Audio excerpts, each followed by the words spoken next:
கார்த்திக் அவர்களை பற்றி நான் அது சீரியஸாக நினச்சி பண்ணலை. சும்மா ஒரு 10 வருடத்துக்கு முன்னால் ஏற்பட்ட ஒரு சின்ன வலி. அதெல்லாம் இப்போ மறைஞ்சு போச்சு, மறந்து போச்சு. இப்போ கார்த்திக் பார்த்தா நம்ம கேட்கவா போகிறோம், பேசவா போகிறோம், அது இல்லை. அதை நான் இவ்வளோ சீரியஸ் ஆகும்னு நினச்சி சொல்லலை. ஒரு தமாஷா ஏதோ அந்த நேரத்தில் கார்த்திக்குடைய இமிட்டேஷன் மாடுலேஷன் வந்துருச்சு, பேசிட்டேன்.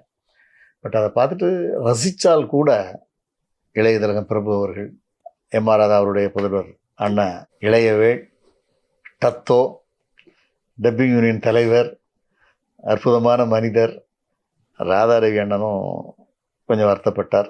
பாரதி, என்ன இருந்தாலும் நீங்களும் நடிக்கிறீங்க, சினிமாவில் இருக்கிறீங்க, ஒரு ஹீரோ, நிறையா பேருக்கு உதவி பண்ணவர். பிரபு அண்ணனும் அதான் கேட்டுக்கிட்டாரு, ராதாரவி அண்ணனும் அதான் கேட்டாங்க. இனிமேல் கார்த்திகை பற்றி நீங்கள் அதிகமாக எதுவும் பேச வேண்டாம், என்ன இருந்தாலும் ஒரு ஹீரோவாக இருந்து வாழ்க்கையில் சாதனை பண்ணவர், அப்படி பேசக்கூடாது, நீங்களும் சினிமாவில் இருக்கீங்கன்னு சொன்னாங்க. கார்த்திக் இருக்கிற செல்வாக்குக்கு உங்களுக்கு மிரட்டலே வந்திருக்குமே. அது மிரட்டலை ஒரு மாதிரியே கொஞ்சம் சாஃப்டாக ஹேண்டில் பண்ணாங்க. சாஃப்டாக மிரட்டினாங்க. என்னென்ன இப்படி பண்ணிட்டீங்க, நம்ம ஆளை இப்படி பண்ணிட்டீங்களாண்ணே, நாங்கள்லாம் அவரை இன்னும் தெய்வமாக தானே நினச்சிருக்கோம், நெஞ்சில் பச்சை குத்தி வச்சுருக்கேண்ணே. ஆமாம், இல்லைப்பா, அப்படி நான் அப்படி நினச்சி பேசலை, அப்படி உங்களுடைய மனது புண்படும்படியாக இருந்தால் தப்பாக நினச்சாதீங்கப்பா, சாரிப்பா அப்படின்னேன்.